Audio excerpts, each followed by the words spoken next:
Lui è nato qua e erano contadini praticamente i suoi, tant'è che viveva in uno stato di povertà perché un fratello che io ho conosciuto che è nato a abitare a Padova era stato adottato da una famiglia qua di Genzon di Piave.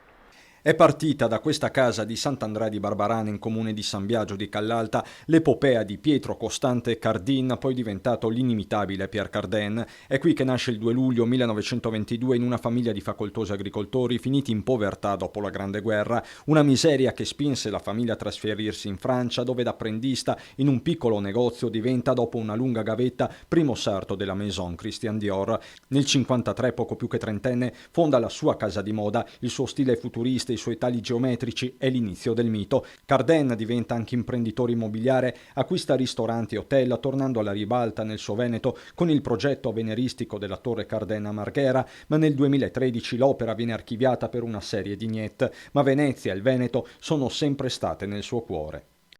Sono nato a Venezia, è la mia patria, è la mia città. Piangiamo la morte di un figlio della nostra terra, afferma il sindaco di San Biagio Alberto Cappelletto. Di genio parla invece Mario Conte, sindaco di Treviso, città che gli aveva conferito la cittadinanza onoraria. A ricordarlo lo stesso governatore Zaia.